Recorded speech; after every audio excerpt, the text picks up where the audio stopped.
¿Cómo ves que está la gente hoy? ¿Cómo ves que se están sintiendo? ¿Qué expectativas crees que tienen en estas elecciones? ¿Qué demandan en estas elecciones? Bueno, me parece que hay una muy extendida sensación de frustración.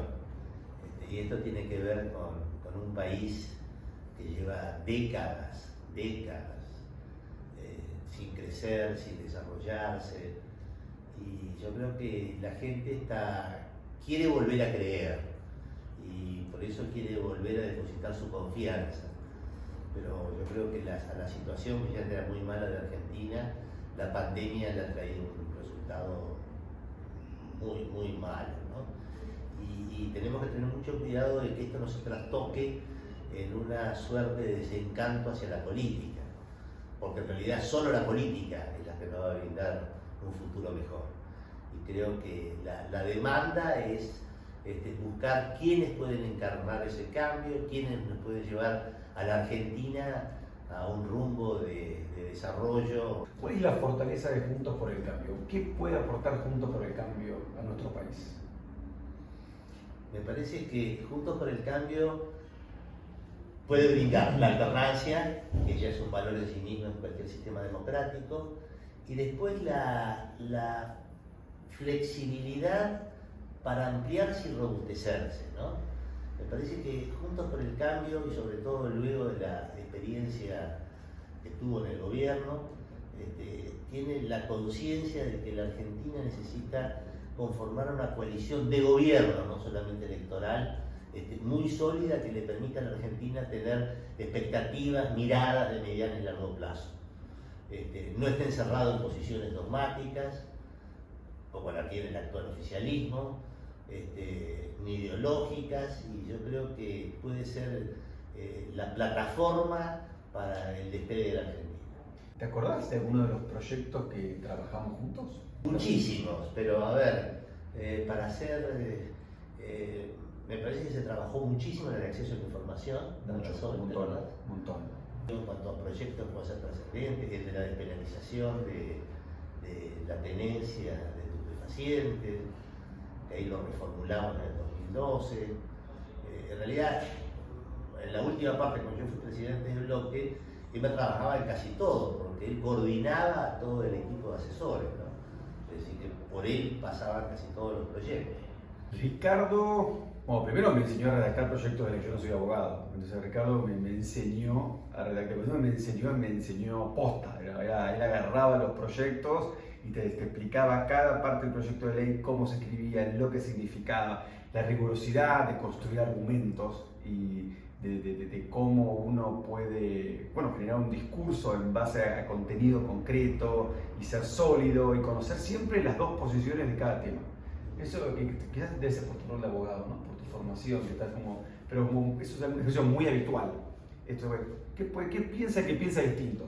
Y eso creo que es muy importante, ¿no? Más en el momento que estamos viviendo en nuestro país, en cómo construir consensos, me parece que es fundamental. Y Ricardo me enseñó eso, incluso como asesor en su momento, íbamos a las reuniones de asesores y era saber esto de siempre entender qué es lo que está levantando el que piensa distinto a nosotros y qué podemos aprender de eso. Creo que ese fue un gran aprendizaje. Aprendí de yo destacaría dos cosas que aprendí. Por un lado, esa contracción brutal a un trabajo riguroso. Y por otro lado, las condiciones personales. Emma siempre sonriente. Es decir, siempre sonriente, siempre buscando la empatía con el otro. Y esto tiene muchísimo que ver con las relaciones humanas de cualquier naturaleza, ¿no? A Emma no se indigna, no se enoja, siempre trata de buscar el lado positivo de las cosas. Y eso es muy bueno. Señor presidente, yo voy a votar a favor del proyecto de mayoría. Y han expuesto las razones por las cuales piensan distinto. Debo decirles a ellos que yo también sigo luchando contra mis propios prejuicios.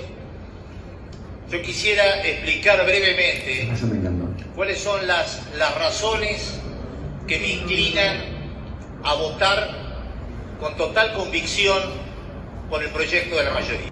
Y yo no encuentro, señor presidente, ninguna razón, no ya imperiosa, ninguna razón atendible por la cual los heterosexuales podamos gozar de mayores derechos que los homosexuales. Estuvo buenísimo. Esa frase me acuerdo la primera y eso me acuerdo perfecto. Tampoco lo es la otra respetable posición de darles un cachito de derechos. ¿Por qué? ¿Cuál es la razón? Porque se les da un pedazo y no todos. ¿Qué justifica la distinción? Y todo lo que lo vamos a hacer, estamos tratando de establecer una sociedad más abierta, más libre y más igualitaria. Estamos haciendo carnadura, un derecho básico consagrado en el artículo 19 de nuestra Constitución, que es la autonomía. La autonomía para buscar la diversidad en preferencias, en valores, en principios, en ideas, la no uniformidad. En definitiva, señor presidente, quienes así vamos a votar esta noche, vamos a votar en favor del derecho a ser diferentes. Muy bien, estuve bien. Nunca dudé, esto se discutió en el bloque, Me acuerdo. que se dio libertad de acción. Por lo menos nunca dudé que lo que iba a votar, pero sí recuerdo de que se llegó al recinto con alguna incertidumbre sobre la votación.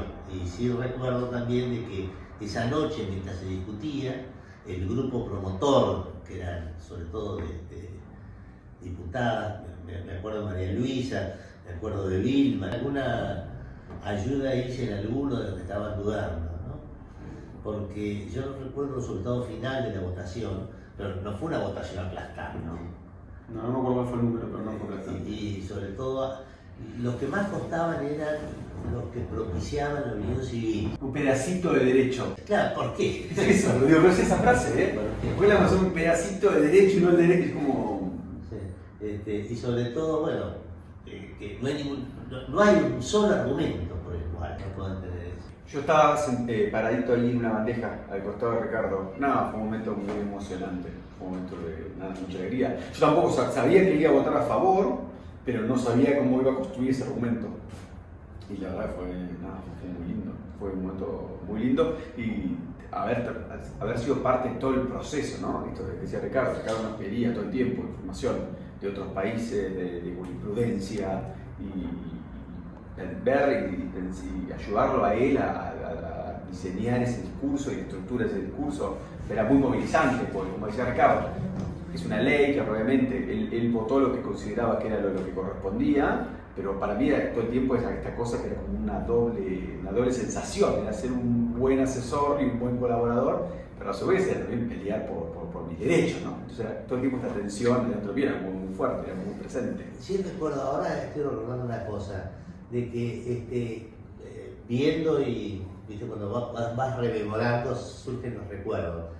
Que yo quise dar un enfoque jurídico porque era el que se esperaba de mí y sobre todo porque se esperaba de mí, porque en la Cámara había cierta diferencia sobre mi opinión en materia jurídica y para descalzar las argumentaciones legales de los otros. Sobre todo me preocupaban las argumentaciones de los de la unión civil. Claro. Porque dicen, bueno, escuchame, tienen la unión civil, que es una institución, ya tiene tal cosa, etc. Por eso yo enfaticé mucho la parte legal y la parte esta de decir, no tiene sentido darle un poquito cuando no hay razón para darle todo. Siempre que vienen estas leyes que transforman la sociedad, dicen que va a haber un quilombo bárbaro. Cuando se discutió el divorcio vincular, decían, bueno, va a ser una catástrofe, todo el mundo se va a divorciar, etc. No pasó nada. Cuando se discutía esta, decían, bueno, es una barbaridad, ahora esto, las consecuencias terribles que va a tener, no pasó nada. En el aborto, lo mismo. Son cambios de época, son leyes que ayudan a las transformaciones culturales de la sociedad, por suerte para bien, en pos de la igualdad y de los derechos. ¿Vos votaste también a favor de la ley de identidad de género? Sí. Y vos presentaste un proyecto, no sé si vos te acordás, que armamos un quilombo tremendo en ese momento. Sí, de la donación de sangre. De la donación de sangre. Pero salió ley. Claro, porque los gays no podían donar sangre, no podíamos donar sangre. Entonces Ricardo presentó un proyecto. Sacamos la ley. Y me acuerdo que nos hicieron abrazos editoriales de los diarios, opiniones, que nos querían matar por eso. Y fue un gran proyecto. Y bueno, esas son las cosas que Ricardo bancaba. Porque es un proyecto que impulsamos nosotros, se lo llevamos a él, y él dijo, sí, vamos, hagámoslo. Y lo bancó, y lo empujó, y lo defendió, y lo sacamos. Yo creo que es un cambio enorme el que tuvo, ¿no?, Argentina, principalmente la ciudad, pero Argentina. Y como dice Ricardo, estas leyes le dan marco a cambios que las sociedades van afrontando, ¿no? Y creo que la sensación de tener derechos es muy fuerte. Y cuesta mucho entender esto de estas tensiones que se generan cuando algunos ganamos derechos y el resto no pierde lo que tienen, pero esa pelea creo que como país nos hace mejor, ¿no? Como sociedad nos hace mejor. Tener esa postura madura frente a la expansión de derechos, y creo que hubo una consolidación de eso. Que hay que cuidar, es un cambio que hay que cuidar, no está saldado, ahí todavía queda mucho por hacer. Eso contaba Nico, que después de ver un espectáculo de la Queen. ¿Y? Buenísimo. Grande. No, gracias, Ricardo. No, al contrario, un gusto. Gracias.